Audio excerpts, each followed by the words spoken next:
Okay, guys, welcome to the Stampy Ranga Podcast. We have some special guests here from the Retro Australian Mountain Bike Corporation, if I may say it, from the museum as well. I have been down there recently, and these guys are awesome, and they really have some good heritage with mountain bike riding and people. And everyone, welcome. My co-host here is Daniel Ambrose.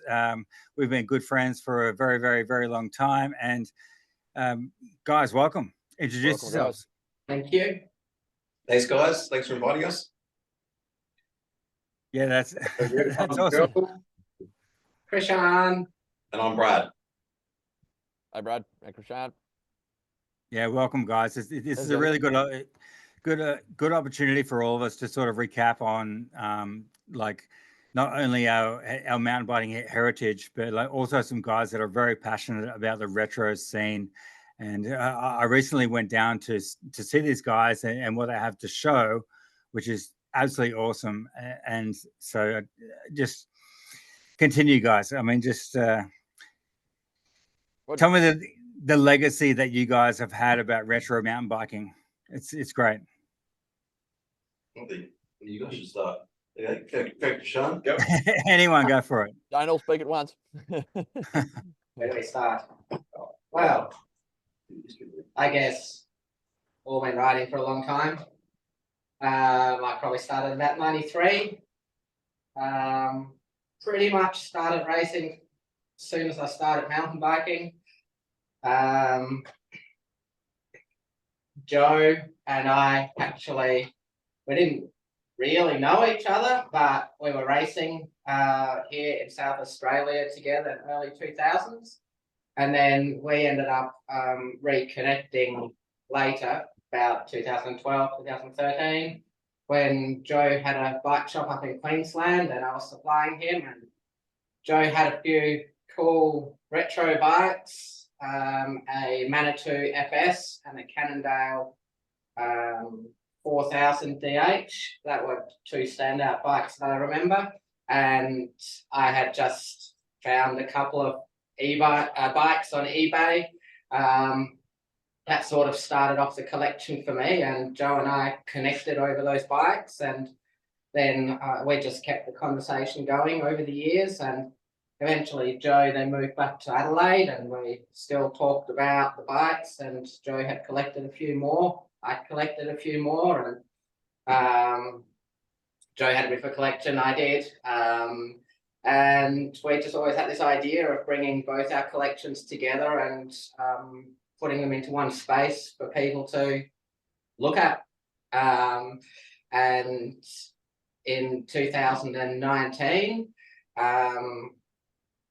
my partner Selma and I were moving, and we found this property here in Willunga, and it had a little space. And that became a museum. And then Joe brought his bikes, I brought mine, and the collection sort of come together from there. Yeah. Yeah, it sounds absolutely awesome, guys. I mean, like I've actually been to the museum there, and it really was like a bit of a flashback. I mean, like I've been involved with mountain bikes for a very, very long time, and I almost saw myself in those same frames and forks and whatever you have in there. It's really good to see that you guys are actually like keeping the heritage of mountain biking in general. I mean, like really when you come to the museum, you see like almost like a timeline with like from the generations as well, like back in 1996, 98, and then even into the thousands. It's really interesting to see. I mean, like even in the background, I just have all these memories of the forks that I've had, or then like you guys have experienced along the way. I mean, like some of those bikes are even predate like my era. I mean, like my era was probably like 96 to like 2010 sort of thing. But like just having that grasp on the heritage. I mean, I keep saying it, but it's just amazing that you guys have kept it alive. I love it. Yeah, cheers. I guess my inspiration really came from bringing like what fascinated me as an engineer is all the different designs, all the suspension designs from the 90s. and how rapidly the frame designs and the technology evolved in a very short time frame, being like about 1990 to 2000. Then obviously downhill bikes go a little beyond that into the early 2000s.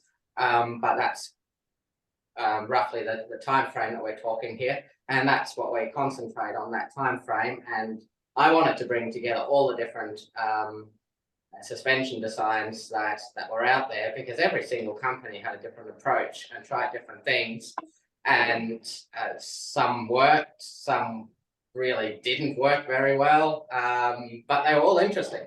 And so yeah, that was really my motivation, to keep that side of things alive, bring those bikes and the designs together into one space for people to come and look at. Yeah. I've got a question that, that sort of boggles me, but what's the difference between vintage and retro? Define that. Touchy subject, that one. That's me to talk to.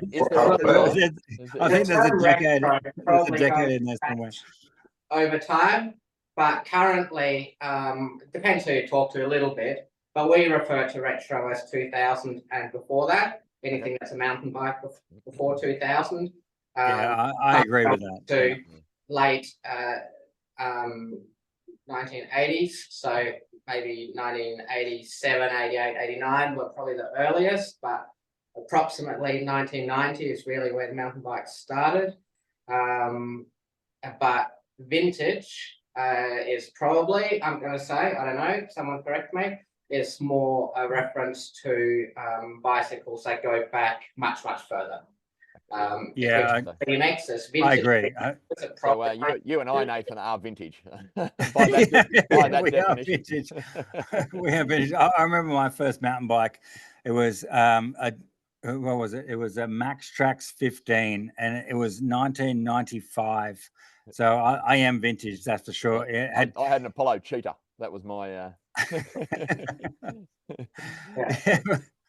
Those bikes were basically, it was a mountain bike only because it had bigger wheels than a BMX, right?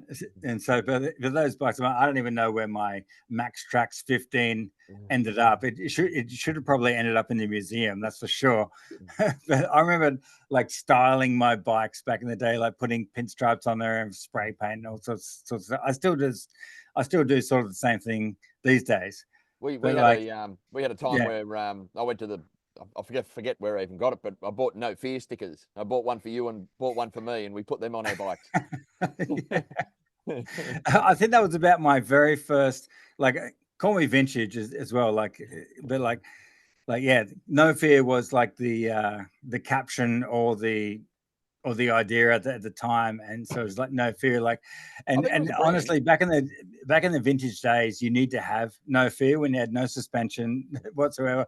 1997, 98, you know, they had suspension. I didn't really have one, but then at the same time, like, No Fear was awesome. But I think it was a brand. I think it was a bit, I forget what the brand was, but yeah, you could buy. Yeah, I think it kind of died out, but I'm really not sure on the ins and outs on that one. But it was definitely like a good concept when it came to downhill mountain bike riding with no suspension and vintage mountain bikes. You know, like some of the stuff that we used to do with, let's just talk about vintage again. Like some of the stuff we used to do with no suspension, and then all of a sudden we had like 1.3 suspension, and it was almost like a bragging right that you had more suspension than no suspension kind of thing. It was very like a bit of a timeline there. I mean, like I can see some of the forks in the background there, guys. I mean, like that really does generate some theories, and like the single crown forks that you had there. I mean, like, I'm just having a wild guess there, but those forks in the background are like 96, 97 age. Is that right? So they're 97, 96, 95. And 93, 94 down here. Yeah, man. All right. Yeah, one of the first suspension forks that I had was a Scott Unishock, and what you just mentioned then just reminded me of that fork, because when I got that bike, I was like literally looking for big potholes to ride through. And every time I did and the suspension fork moved, I was like, yes, this fork is so good. We've got one here and it has not been on a bike yet. Oh, you've got the original, far out.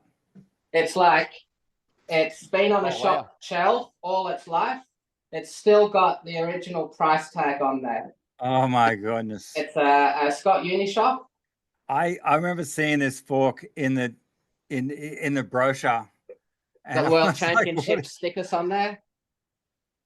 far out. So- Yeah, not even the paint on the dropouts has been scratched off because it hasn't had a wheel in there. Yeah, Yeah, Man, so that's crazy. that's So- a bit of history there. I think my first set of shocks was a set of Marzocchi Zokes. And I remember putting them on my Apollo Cheetah and same sort of thing. Yeah, you look for potholes to ride through and look what I can do. Yeah, you'd ride around like this.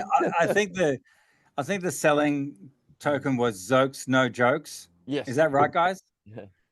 Zokes, no jokes. Yeah. So you could ride through any sort of pothole, whatever you wanted to. I remember, like, you jog on my memory, but it was like 1.7 inches of travel, but they had a couple of different ones. There were settings on it. Yeah, you'd always ride around the highest settings. Who needs that much travel, really? And I think they were the It depends how fast you want to go. It's like, I think they if you're had going to the elastomer. shops and back, then maybe 1.7 is totally fine. Yeah. I think the sponginess inside was elastomer, and Yeah, let's talk about that actually. Like, Yeah.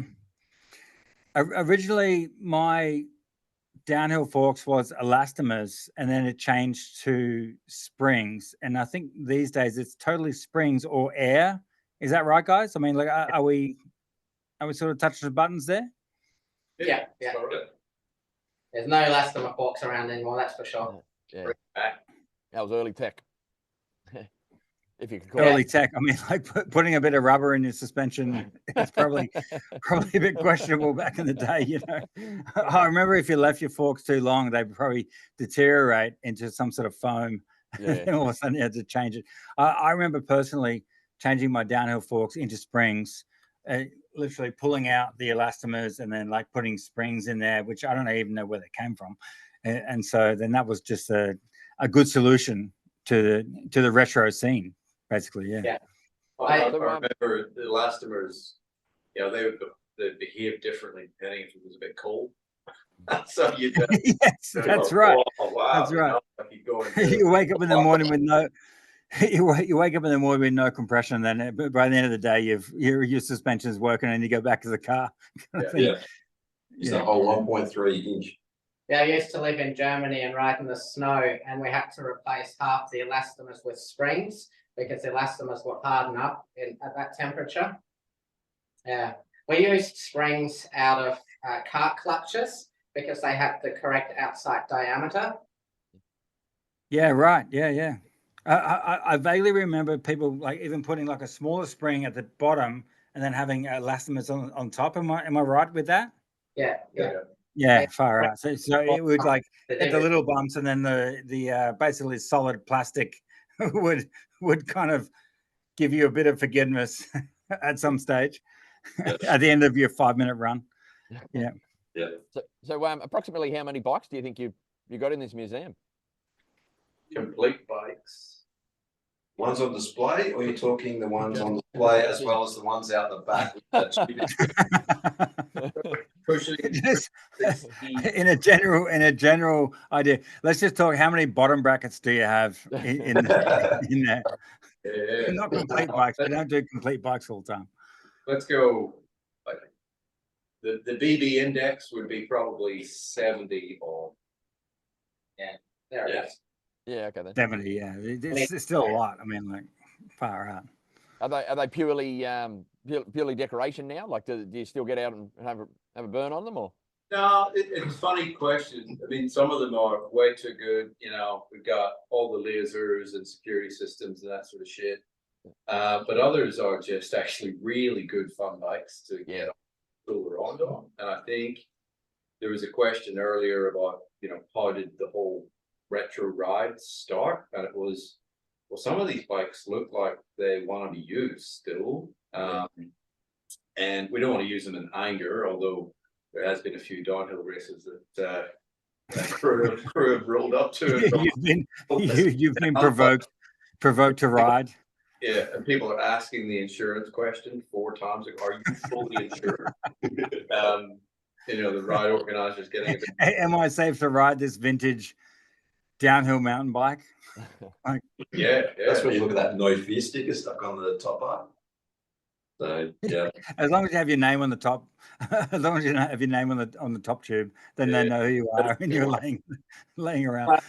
Well, we just had the 30-year Inside Line anniversary just the other weekend, and we definitely took some retros out and rode them there.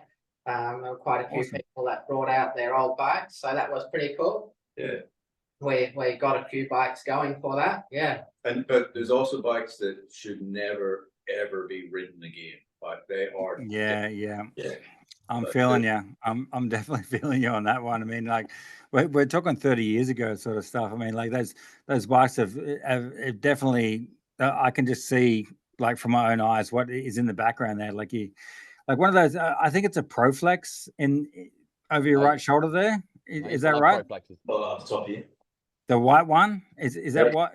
Am I correct? Yeah. Yeah, I mean, like I knew that those things were a little bit not questionable, but asked about kind of thing. Like, is that why it doesn't have bottom bracket and wheels on it? Is that what it is? Yeah, it's just for public safety.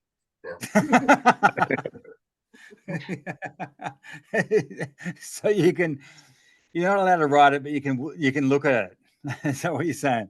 Yeah. There's a category of bikes in here, and you would know it from the days beyond that past, which are really that's going to work. And like Christian talked about it earlier, there's a curiosity almost to some of the engineering that made it through and got into magazines, and they convinced us was this shit, like the thing. And I mean, URT, the Unified Rear Triangle stuff, that was the new Jesus at one point. It was everywhere, every manufacturer was doing it. And then someone went, hey, this doesn't really work. And then they all disappeared. But they made beautiful bikes, such as the Trek Y, and that's awesome. Yeah. That pushed Yeah. some boundaries and experimentation and materials and geo and pivots and, shock curves and all that. So all learnings and stuff that we're all benefiting from today, from what looks like a pretty much generic run of bikes out there, no matter what the brand. Cannondale, the Super V. Yeah, correct. Yeah. And I think that's what draws most of us retroers to this era of bike, because it is so experimental. Yeah. You've got the bikes that everyone hates, but the odd couple of us, like myself, really love because they are so unique and dodgy. And then you've got the ones which are just the classics, which everyone grew up with or wanted to have when they grew up with. They saw them in the magazines. It was their dream bike. Exactly. That was me. That was me. I longed, always had a hardtail and longed for a full suspension, could never afford one. You flick through Australian Mountain Bike magazine and you'd see the Trek Y-frame, the Cannondales. I remember going to a race one day and seeing a guy on an Apollo Hot Chili. Have you got one of those there? We have The Extreme. No, but I'll show you Apollo. This is going to be such a long interview. It's great. I love it. So this is the Apollo Extreme. Yes. And you can see I remember that was a full XTR bike with Mag 21 forks. And the pivot rotates around the bottom bracket. So that was actually pretty cool. Yeah. So that's one of the Apollos we've got here. Yep. Yeah. Yeah, I think they kind of died. Oh, Fo's fab. Yeah. Keep going. You're bringing back memories. I always wanted a Fuzz Fab. That was a crazy bike. Hey, that's got 5.5 inches travel at the back. And that fork that's on there, the Mag 21 SL, has 43 millimeters of travel, because when that Bose LTS came out, that was the longest fork on the market. Yeah, I remember. Yeah. That was like, Yeah. correct me if I'm wrong, but like triple clamps came pretty much directly after that or a couple of years later.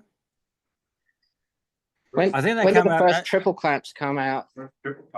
I think they came out with a DHO and then they did a Matsukis and boxer. the Matsukis were Is in that right? 97. Yep, the Bombers.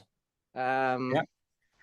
Mr. T's, Junior T's. Then we've got the ProFlex no lean fork, which would have been 97 or Yeah. 98. Always wanted one of those. Yeah. Over there, 98. Oh, Monsters. Are they 98? Oh, the correct me if I'm wrong, but that was a trials bike fork. Is that is am I right there? Like that was off a trials motorcycle bike. Is that right? Based on, yeah. Yeah, it was based on one, yeah. Based on it. Yeah. Okay. Yeah. Yeah. On the topic of downhill forks. Jeez. Yeah. So the transition from triple clamp to then like a single, like basically the transition from cantilever brakes to then disc brake is what I'm saying, right? Like, Yeah, there was a transition period there. Oh, bikes. Transition would have been about 97 to 99. I guess the early disc brakes were 93, 94. We've got a good example over here. That Manitou fork has the Sachs power disc brake, and you can see. Jesus, yeah. Yeah, and you can see that fork was a disc only one, so that one's actually quite special. You couldn't even fit. Yeah, it's a disc only. On the other side. You couldn't actually fit cantilever brakes on there. You know what? I like this is a bit of heritage here. I always heard about that, but I've actually never seen one before. There You you go. And so you can see that it doesn't even have mounts for a cantilever brake. Correct. Yeah. So they made a batch of those forks just for the Sachs disc brake. And that Sachs disc brake, the whole caliper actually moves across, and one pad is stationary, fixed, and as the caliper is pulled across, it pushes the rotor against that disc and squashes the against that pad and squashes the rotor so it's between just the like two pads. Yeah. Only one side pushes against another. Yeah. And there's no reservoir in the system at all. It's just I want to say it's a bad idea, but it probably worked anyway, didn't it? It worked really well. Yeah. Yeah, it's awesome. I love it. I actually ran those brakes on my Craftworks DHR downhill bike for about 6 years, and they worked flawlessly without any maintenance at all. So what would obviously all three of you would have different opinions on this, but what would be your favorite in the collection? In the If you had to pick one, or also just pick our one. personal collections, or Let's just do a countdown because there's three of you guys. Let's just do a Yeah. countdown of three. This is All right. a three-ended question. We can here. argue about it as well because Yeah. I've got one of my favorite bikes in behind me here. We can have an argument if you want. I just think that like this, the Tyson fight's going to have nothing on this conversation. Which bike? What is it? Come on. What is it? Well, so in the museum, for me, my top three, there's a rad giant MCM D-hitch, which is like an early carbon downhill bike with just this funky, wavy suspension setup. It just looks good. It worked well. Did you want to have a look at it? Yeah. Bring it on. Why not? I'll get my my first dual suspension bike as well. Give me a second. Oh, really? Yeah.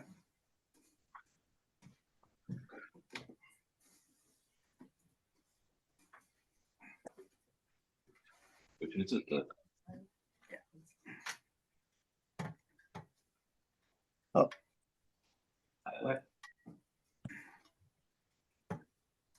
So that's it Where are there. we? Yeah.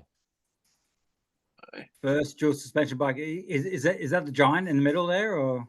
Yeah, the Giant. Yep. Can you see it?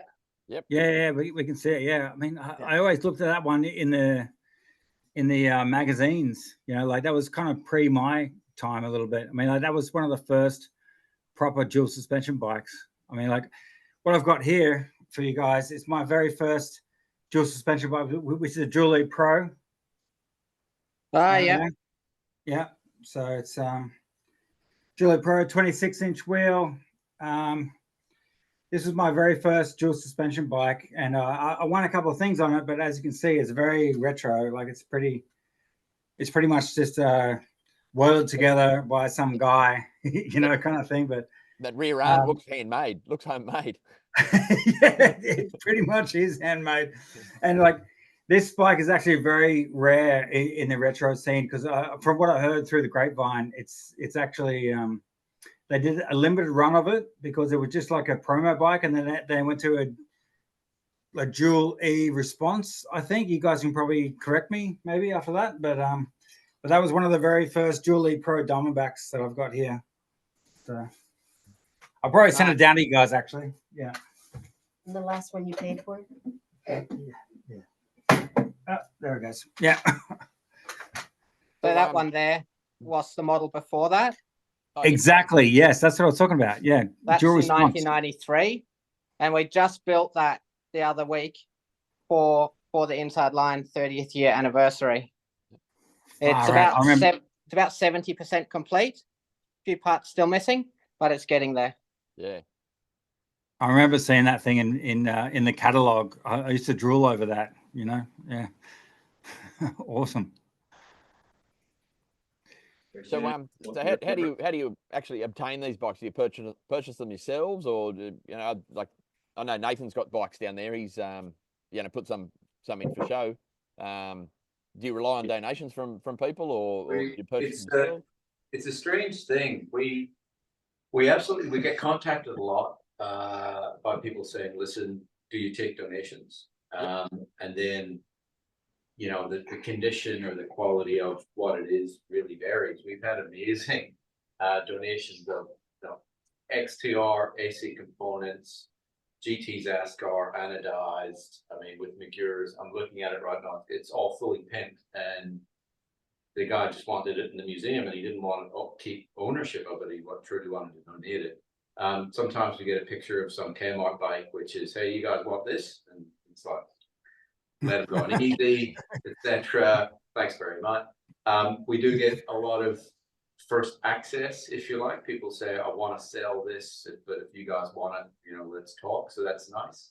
Yeah. But it's primarily donation based, and then we've all got our good hunting grounds when it comes to websites and past crime converters type places, etc., where some good stuff comes up from time to time. So yeah, it's a real combination. But Christian's got a secret list of bikes that he wants to have before he dies. Brad's the same. I'm the same, but they're different lists. All right. Well, I'm gonna have to interrupt. Yeah. What are these? What is the crush bike that you guys want? And I just want one from each of you. Yep. Which is the crush retro bike that you guys want? I have mine instantly in my head. Go. Hit Okay. me. So British manufacturer, Pace, and Pace made square tubed bikes. It was famous for that. Very high end boutique. They made 50 of these downhill, as in 4 inches of travel at the time in 1995. So a full downhill spec wild, called the RC 500. And if you Google that thing and you look at it, it is pure porn.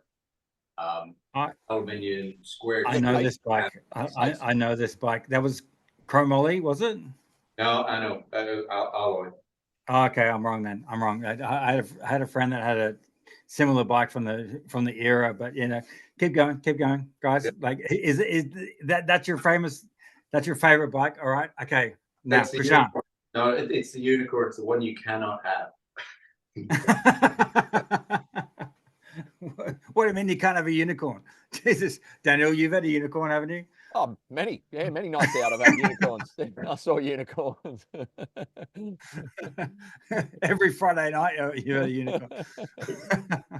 Found some weird mushrooms. I ate them, and I found some unicorns. I'll just mention 3 of them, right? Yeah, go for it. Go for it. You're allowed one, but you can have 3. That's fine.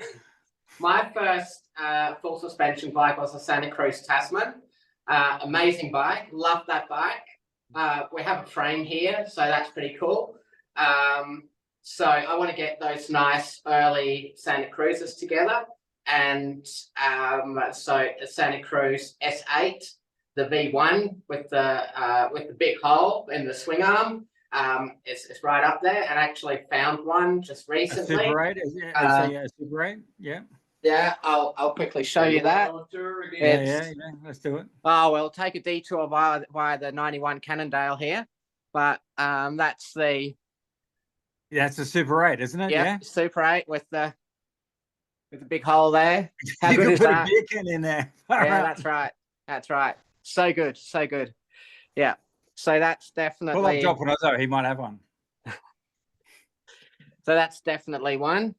Then the Sintesi Bazooka would be pretty much up there. Pull up Jay Taylor. I think he's got one. And a Manitou FS, but the 97 model, not the one with the forks in the front and the back. The one that has a shock. That was one of my favorite bikes. Yeah, but it's half an elastomer and half a spring. Really? Yeah. Okay. Well, I keep saying no to those. What? This shit. What? Okay. And then my desires are a bit different. Mine are. Let's keep bikes. How did I know this was coming? Right. Yeah, even my little collection's a bit different to everyone else in the SA retro crew, and that I like the old ATBs, and I prefer the bit odder sort of stuff. But I don't know, I've got 2 of my bikes that I really like. I just picked up a soft ride, Super Curve Husky. So it was just the one with the old carbon fiber tongue as the seat post, and then the suspension headstand. Yep. So I just picked one of those. And mine ended up being from a guy in Melbourne who picked it up in '99 and rode it around Australia with his wife through '99, 2000. So I do know what a soft ride is, and I used to go into the local bike shop down in Windsor, Western Sydney, sort of thing. I always thought, like, what is this? And then I eventually came to the realization that is this a triathlon bike, or is it just a bike that has a not a swing arm, but a swinging seat that you sort of soft ride on, kind of thing? Like, is that what it was? Yeah. Yeah, they came out in 3 different styles originally. You had the road bike, a triathlon bike, and they're huge still in the States. Like, you've got guys and girls racing them still now. And then you've got the mountain bike off-road version, Limited run, which was, there wasn't many of them. And when you look around Australia, there weren't. Not many people have them. They weren't an exciting thing. But yeah, still on the road triathlon side of things, there's still a big piece of history, and there's a big group of followers out there. So yeah, I remember. I always thought that I'm not lying. When I saw that thing in the shop when I was young, I thought this is a great idea. This is absolutely awesome. You know, like, this is like having the soft ride thing. Like, I could just imagine like grooving through different situations and just being able to sort of wiggle your way through it, sort of thing. But then obviously, like, I went on to bigger and better things. But like at the time, far out, that thing was amazing. It was just like the pinnacle. It was great. Yeah, because you got the down the bottom half is all like hardtail. We got your solid forks, no suspension in the rear, so it's all solid frame. So all your suspension for your comfort has all come from the seat post and the handlebars, which when you took it onto dirt just becomes a death weapon. It's an experience. I'm imagining in my mind, I've got a lot of experience. I'm just imagining kind of like the Zorb sort of feeling going through the rock section, where I'd rather just stand up instead of being on this little roller coaster ride underneath, maybe. But and when you sit on it, the actual carbon actually flexes down because there's two pieces of carbon. So you've got a bit of foam covered by two pieces of carbon, and that's what actually makes the suspension. They actually move. So when you sit on it, it actually lowers down. So when you start doing some bit rough stuff, it can actually sort of flick you a bit. And even when you're riding, you're sort of bouncing slightly. So it's a totally different riding experience. What is it? It's the every action has an equal and opposite reaction to it. Yeah. So, what's that guy's name again? What's his name? Albert Einstein. Albert Einstein, isn't it? Every action has you're through formalities there, and you're like, okay, you're about to do this, and you're going to get this back, by the way.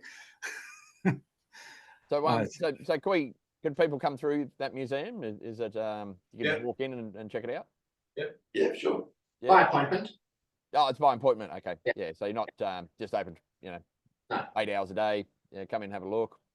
How do people get in contact with you? If you're planning to be in the area, contact us via Facebook or Instagram. Or email. Contact is on the website. And email contact, all the contact options. Yeah. Just contact us and get in touch a bit in advance, because just so we can make sure that someone will be here. Yeah. And we'll do our best to accommodate. Yeah. And that's Australian Museum of Mountainbike.com.au. Yeah. Sweet. How do you guys get finance? Is it is it a paid thing, or this is all OnlyFans. OnlyFans? You must be killing it. Yeah. It's a passion. It's an absolute passion. It's driven by passion.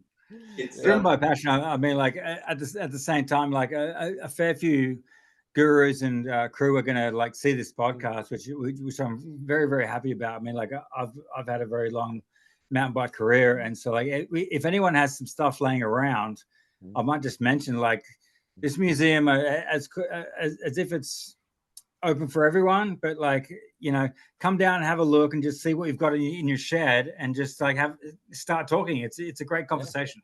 It's great. Yeah. And it's just people that have real iconic or memorabilia. I mean, right now we're sitting under your frames, Nathan, and that's awesome. Those are your frames, and they'll always be your frames, but you've lent them to us for display. Yeah, that's a bit of history right there. I mean, like that's how I've gotten to know you guys, and this is why we're doing this podcast, just to have a bit more awareness out there. I mean, like the vintage mountain bike thing really has grown in a way, like where a lot of vintage stuff does, but like a lot of people don't really understand what mountain bikes are. I mean, like I'm talking 1995 to now sort of thing, but like, cars have been around for 200 years, but mountain bikes, we're talking like this is the growth of people's society and their ability and riding, racing and community sort of thing. I think it's a fantastic thing that you guys are doing. Awesome. Well, exactly what you said. There's a few things to it. One, if people have got awesome stuff, but it's hiding in their shed, they don't want to let it go, but they want it to be on display for educational purposes so that others can learn about it and see it instead of, remembering it from the magazines in their head, then we can help. But, we'll display it and then it goes back to them whenever. Exactly. When we originally established the museum and we had to go through all the processes of officially being a museum, and all the paperwork and everything else that we had to pass, we got a mentor museum, and that's the National Motor Museum, which is in Birdwood. And it was really cool because the first conversation we had with them, they said, "Oh, good, finally, another new kid on the block," because the Motor Museum were the ones that were laughed at when they set up by cars. What? That's not art. That's not, that's not centuries old, this, etc. And they were like the new kids on the block that weren't respected by the museum community. And then they said, mountain bikes, okay, excellent. So that's been a really good relationship, and it's been good to get that support when it comes to you know, everything from the legals and the paperwork and some other things around public stuff, and establishing that sort of Australian credential. But even from that, the name's getting out a lot more now. And from It's the good, event, yeah, that's good. from the events that we run, and we publish it, and then the socials have helped out heaps to now. We've got museums from other countries touching base, seeing what we've got, following each other. So it's really cool seeing what these other countries, what their museums have got, how they set up, how they run, and just helping out each other as well, giving each other's tips. And, you know, in the future, there's been talks about maybe doing a bit of swaps with some bikes. You know, we'll show some of theirs, they show some of ours, stuff that, you know, each country didn't get, sort of thing. So yeah, it's opened up a lot of doors. Well, and That's good. Yeah, it's great. You mentioned community before, but this is great. People can come, learn, hear some stories. Some of it's bullshit, some of it's real.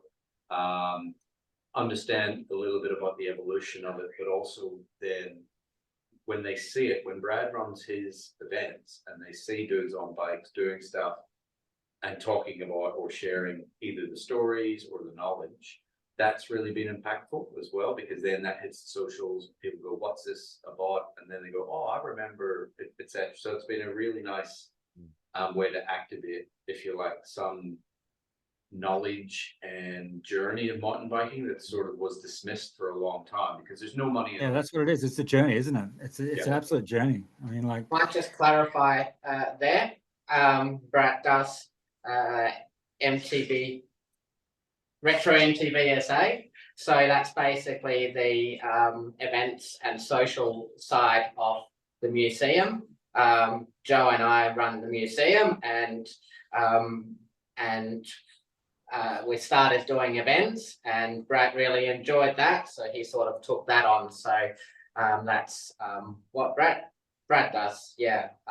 Yeah, we going to the social side of things now. We sort of I wanted to run a retro event.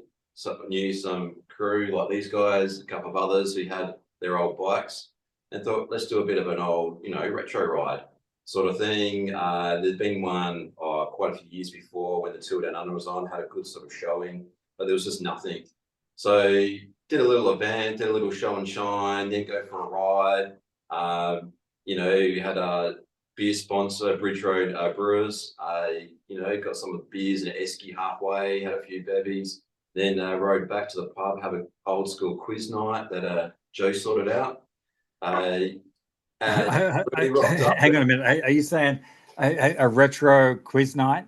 Yeah. Is that what you're talking about? So it's mainly you need to invite me. You need to invite me back to the history of retro. Yeah, I'll come there. I'll probably lose to you guys for sure, but I've been in the game for a very long time. But like, it's pretty funny. I mean, like, I don't want to wrap this thing up just yet, but like, do you guys have any like absolute fantasy bikes? Like, I've got a fantasy bike, and I actually rode one of these back in 1997, which was a Sun Chippy Radical Plus. Yes, I remember the Sun Chippy. Yeah. Right. Like, that was my ultimate bike at the time, and just by pure chance for a friend of mine, I ended up riding one in the '97 World Championships, which was a Sun Chippy Radical Plus. Do you guys have a Radical Plus there at all? No, we'd love one, but we don't. It's on that list. Yeah. It's on the bucket list. It's on that It's list. on the bucket list, yeah. Yeah. Is it primarily, you know, commercial made bikes there? Like, do you have any sort of customs or homemades? Actually, we do. We've got one that just comes to mind. I'll show you. What made me prompted me with that question is remember that guy years ago, Nathan? He had Bear bikes. Yeah. The Blue Mountains. I remember some of those Bear bikes. Bradley, he used to make these custom-made chromoly bikes. I remember that. Yeah, They were insane. It was just like a motorbike that he just sort of welded up and. I don't know. I haven't spoken to Bear Bradley. If you're listening, contact me for sure. But I remember those things. I mean, that was like one of the first Australian-made chromoly bikes, like basically garage bikes kind of thing. But then they still had like dual suspension, triple crowns, everything like that. It was just like amazing. I'm trying to think of names in the back of my mind, but yeah, like that was one of the first proper full on 8-inch suspension travel bikes, bare bikes back in the day. Yeah. So this one here comes from the same era. Yep. It's not a Bianchi. That's just a sticker. Okay. I saw this one come up for sale somewhere, and I did not recognize the bike at the time, but I knew there was something special. And Is that a giant? Is that a giant?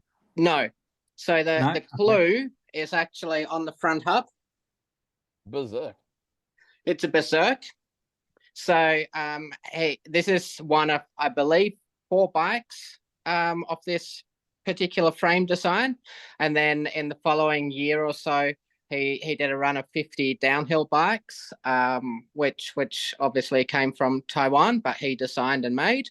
And this is one of 4 bikes. It's a cross-country bike, but as you can see, it's got the duty DH, so it's got downhill forks, and it's got a lot more travel on the back than any other cross-country bike had at the time. And these were by a guy in Melbourne. That's very unique. I mean, I'm willing to say I haven't seen one of those before. Yeah. Yeah, there's not many of those. I thought it was a giant, but yeah, you correct me. Yeah, for sure. Amazing. So, so like any obsession, does this take up sort of 100% of your time, or do you have other hobbies that you get up to, you guys, in your spare time? Yeah, we catch up on a Thursday night to do museum stuff. And then once a month with the Retro Mountain Biking SA group, I run an event once a month. So and try and mix it up each month. So that's really our main social side of things with the mountain biking. And then down in March, like Reenie did, and was our celebrity judge, we have the annual Australia's biggest retro show and shine, where we get all the retroers come out with their whole collections. And that's one that it was meant to be a social thing, and 4 years in, it's come very, very competitive. So, it can come a bit. I remember coming down and seeing you guys, man. It's like an in and out door. I mean, like, you guys have an awesome museum there. I mean, like, I think we touched on this before. Like, it's interest only, so you have to book in to come and have a look. I mean, like, do you guys have like I'm just going to say like an annual event where everyone's invited kind of thing, or are you planning those things? As Brad just said, we have most months we have a get together and a ride, and usually in March we have the show and shine, and that's where we really try and invite as many people to come as possible and prepare bikes for it, and so everyone's preparing and building bikes for that one event, and the more people the merrier. We had 100 bikes last year, and it was an event which over the years has actually grown the community and closer as well, to the point that fellas are helping each other out. I'm looking for this part, I'm looking for that part. I need a hand. So there'll be a couple of crew which will be building a bike just for the show for someone else, to help them out. Yeah, so nice. It's been really cool. It's a good community that we've got here. And it's really helped out. And, we catch up not just about mountain biking, we do some other bits and pieces together as well. And it's just been a bit of a thing, like showing the other states in Australia and territories that there is a big retro scene in Australia, but getting them to start joining together and have some fun on these old girls, and, get out there, use them, show them off. It could be anything from an old bike from, the back of the 90s off Kmart shelf, but you love it for whatever reason, to someone who's got some unicorn. But it's about putting a smile on the dial and just talking and reminiscing and having some fun, scaring yourself on the bikes. And from that, we have had a couple of the states, like Sydney's had a couple of runs. Perth have got a group that's going really well now. They've actually got a show and shine happening they've got a pump track day. And that was the thing that we organised, and they've sort of seen it, and they've run with it as well, make up a pump track bike out of a smaller frame. So yeah, these communities are starting to grow now in Australia, so it's really good. Yeah, it's awesome. It's great. Yeah. Brett just made a really good point, and I just want to highlight that we don't have just all the fancy bling bling bikes. Obviously, that's nice too, but we have a lot of the bikes that a lot of us would have had when we started riding. So they'd be they're like entry level bikes here, but bikes that we all sort of have like memories attached to them. And like my first bike was a Topanga, a Diamondback Topanga, 1992. It was rigid. Yeah, I remember. Low level bike, but I wrote races on it and a lot of memories and explored on it. And so we really try and cover like a broad range of bikes and display the whole spectrum, just so that anyone that comes here, will relate to one or the other thing and go, hey, I had that bike. That's it, yeah. First bike. Good memories, yeah. Yeah. And that's what they do. We've pushed a bit with some of the local mountain biking clubs here in the cross country down here in Juro, the Gravity Girls shows, can we do a display? And now we're actually getting them actually asking us, can we actually be a part of their events and do a display? And it's really cool going to these events, putting up some bikes and getting, the parents come along and go, oh, I used to ride this bike one back in the day, to the younger kids. And yeah, it's awesome. Memories. And that's what it's all about. Just bring back memories. That's a really good time to mention that. So Sea Otter Australia in October next year, the museum's been invited to bring a massive collection for display at the Sea Otter Trade and Industry Expo and Festival. And it's going to be the hub for all ambassadors for brands, etc. Current. Awesome, yeah. Awesome. Great idea. If you're into mountain bikes, come to Sea Otter 2025. Over. Meet some heroes. Yeah. That's it. How do you guys, you mentioned before that you talk with other museums across the world and stuff. How does your collection compare to theirs? Like, I'd say in volume? Oh, you know what? We're doing pretty good. I think so I've been to, the European Museum, which is in the Netherlands. He's got a fantastic facility. This guy got gifted an incredible old public school. So it's just rooms and rooms full of some great stuff with excellent displays. Highly recommended. Anyone that's heading over to that part of Europe, hit up the mountain bike museum in the Netherlands. It's just above Amsterdam. The original, I suppose, it's always going to be the OG, which is the Marin Museum in California. Yeah, I've heard about this one. Yeah. Really cool guys. They run, like, this place is open almost every night. They're doing videos, they're doing movies, they're doing whatever. It's smaller than what we've got here. They've got an incredibly select collection of bikes, but what they have, this stuff needs to be behind security shutters and, open glass and everything else, because they've got incredible bikes and Caro's bikes. They've got Miles Rockwell. They've got Tomac bikes. Like bikes that have seen things. If you look above your head, I think my bikes have seen a few things too. But they're still whimpering, man. But yeah, that's incredible. It's an incredible collection because every bike is special for some reason. Christian makes a really good point. We've got a combination of cool bikes that haven't seen any action, stuff that's seen a lot of action. And then other things that people just relate to and go, oh man, that was the thing that I really wanted, but I had to get the LX model or the whatever. Yeah, you couldn't. You had to go the Alivio model instead of the LX. That's right. You're like, okay, but if I put a no fear sticker on it, I'm just then it became unique. Yeah. No, we're doing okay, and it's good to be connected with the other museums because we're sharing a lot of learnings, but. Yeah, for any listeners, viewers, honestly, the guy in the Netherlands has done an exceptional job. What a premises! But the Marin Museum, fantastic, special pilgrimage. Yeah, one of the special bikes that we have here, other than yours, which are hanging above us that we showed before, is Steve Pete's '96 Cairns World Cup bike, the LTS Boomerang. So yes, yeah. That's one of our special bikes. I didn't know Steve back then, but yeah, I remember that. I watched that footage of that race countless times. Yeah, Yeah, that's it there, isn't it? That's it right here. Yeah. Far out. Oh, Yeah, well, Steve's old now, far out. But like, yeah, that's what the retro thing is, I guess. But I remember, did Nicholas Vulo won in '96, didn't he? Yeah. yep. He was on one of these. Yeah. Yeah, exactly. He had a Judy DH that had these custom extensions. They weren't triple clamps, but they were extended up here for more internal space. Yeah, correct me if I'm wrong, but that became a DHO, right? This one here is a DHO. Yeah. Yeah. Yeah. Awesome. And then we've got a Jeff Kabush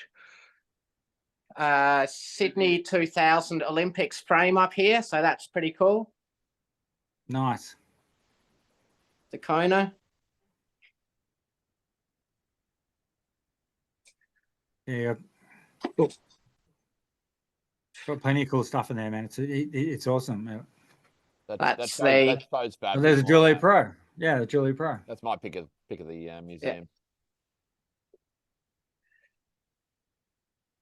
And Yeah, even I remember those Manatee forks. I think I had one of those red ones on the right hand side of you, or like my right. But yeah, I think I broke a couple of those, to be honest. But yeah, but it is what it is. Yeah, you've got everything in there. It's awesome. Is Manitou still a thing? Is it still a brand? Still a brand. It is. They go. Yeah. They're still around. Yeah, okay. They're not as big as the Rock Shocks and Fox. Yeah. Yeah, mainstream sort of models. Yeah. They used to be one of the big three. Yeah. And when we say like these are special ones in the museum, now the retroers in SA are getting right into it. Some of the bikes and some of the guys' own collections, there's some pretty cool stuff in there. Some nice, real rare stuff as well. One of the boys just picked up a what did Rexy just pick up? The hardtail prototype. Oh, the Intense tier. Yeah, Intense. So Taser. But Intense Taser, Taser, yeah. the prototype. Remember the 4-cross days? Yeah, I remember those days. Yeah. Some of those days I want to forget, but yeah. Yeah. So, All of a sudden, 4 downhillers are then roped into racing BMX for half an hour, and then you have to race downhill the next day. It was kind of like, okay, guys, let's just get through this, and then we just have to race downhill tomorrow, kind of thing. yeah. That was the agreement at the start gate, but not once the gate dropped. Though, right? It was kind of the same. It was just like, okay, let's just get through this. Okay, let's just get through this because I have to race downhill tomorrow, and I'm in the points, so let's just do this, and then that's it. Yeah, but it was cool. I mean, like that was kind of like the era when like all the BMX guys were coming in, and they would always beat us out of the gate, and like us downhillers would just have to like kind of beat them towards the end, kind of thing. And so it's just like, all right, I got to race my actual event tomorrow, so okay, I got third. I can go back to the pits, get a sandwich, and go to bed because I got to race tomorrow, kind of thing. But yeah, that was the strategy anyway. So yeah. Talking about the old days, Zolly from Volatile Vision says hi, Nathan. I've been talking to him lately, actually. Yeah. Yeah. We're probably going to get him on the podcast pretty soon. Awesome. That'd be great. Actually, we already had like stage 1 of his podcast, so we're probably going to do another one soon. Yeah. Cool. Awesome. Yeah. He was a big name back in Adelaide, let alone around Australia in that time of getting, mountain biking, BMX and all that scene. So making up those videos and that. So it was good. It's good. Big part of what mountain biking was down here. He was, and his events that he put on. Yeah. Yeah, that's it. Like we've in it quite a bit on their videos. So yeah, we've already had him on, but we need to like recoup a lot more from him as well. I mean, like he was just like Adelaide guy with like all the crew and everything like that. Like we want to get more and more guys on. So it's just what it is. We're just going to keep following up. Awesome. So if you guys or anyone watching is down in Adelaide at any time, like I was saying before, give the museum, Australian Museum of Mountain Bike, on Facebook, Instagram, the website, or even if you want to come out to one of the social events, look up Retro Mountain Biking SA on the Facebook page with that name, and you come and join us. Even if you haven't got a retro bike, it's just about having a good time, putting a smile on the dial. Keep riding retro, Great. keep smiling. Check these guys out. It's awesome. Fantastic. Awesome setup. So usually when we finish up here, we have 3 questions. Are you guys familiar with our 3 questions? You look bewildered. I'm not going to say anything. It's all you, Ambrose. So, All right. Ranga. Hit it. First one. Favorite Metallica song? Oh, nothing else matters. Good. Nice choice. They're all good. One. That's my favorite too. Yeah. Nice. Nathan? Ambrose, keep going. You forgot the second question, haven't you? Keep going. So when you cook a steak, do you flip once or do you continue to flip until the steak is cooked? Once. I don't cook steak. It's flip once or flip off. That's what it is. The answer is you flip once and that's it. So if you don't cook steak, what do you cook?